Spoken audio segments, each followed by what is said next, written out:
ọjọ́ ò tọ́jọ́ ọjọ́ ò tọ́jọ́ ní ìjọ olórìṣà àgbáyé bá ránṣẹ́ pé olùdíje fún ipò gómìnà lẹ́kọ̀ọ́ lọ́dún 2023 tó kọjá ìyẹn bàbá olóyè tuntun Gbádébọ̀ Road Survivor wọ́n làwọn fẹ́ dá a lọ́lá wọ́n làwọn fẹ́ ṣe é nílá fún ni o ipò ọba lẹ́fun àgbáyé náà sọ pé ó tọ́ sí ọmọ Èkó pàtàkì yìí wọ́n lára àwọn ọmọ aládé ni ọkùnrin náà ń ṣe o nítorí àwọn ìpọ̀nrí ẹ̀ ọmọ Èkó àdìlé ìlú Òkun Alágbálúgbó omi ni wọ́n ń ṣe táwọn bá sì dé ládé tó ń ti ọ̀pá àṣẹ ọba lẹ́fun èyí ò dúró gẹ́gẹ́ bí ìṣàmì wípé ní tòdodo ọmọ Oòduà ní Gbádébọ̀ jẹ́ o ìlú Àgbálárìgì lọ́hùn ní ìgbádé ọba lẹ́fun ti wáyé báwo ló ṣe lọ o lọ́jọ́ tí wọ́n jáwé oyè lé lórí tí wọ́n dé ládé tí wọ́n fún ní ìdà pápá. kábíyèsí mẹ́ta inú kẹyẹ wọ́n fẹ́ gba ọ̀pá àṣẹ.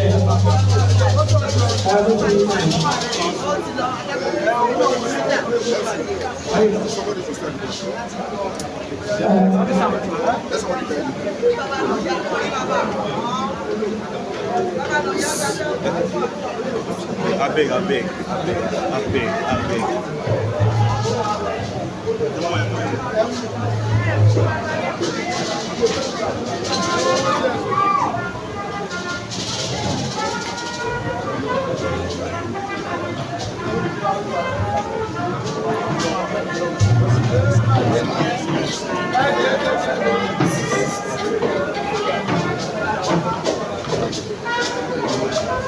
Nígbà yìí kábíyèsí ń gba ọ̀pá.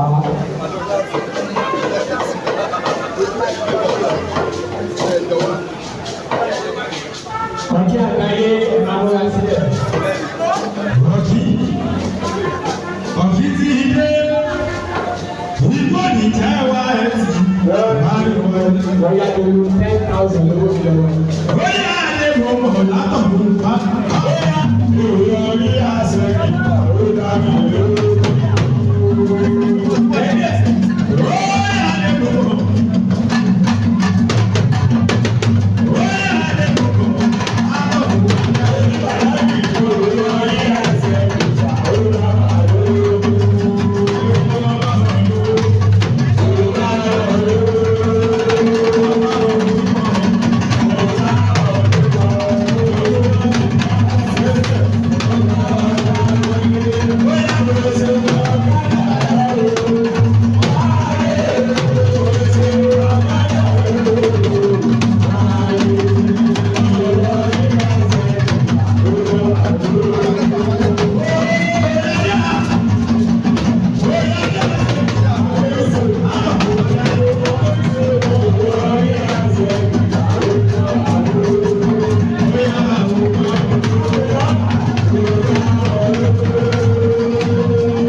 ni ó gbà.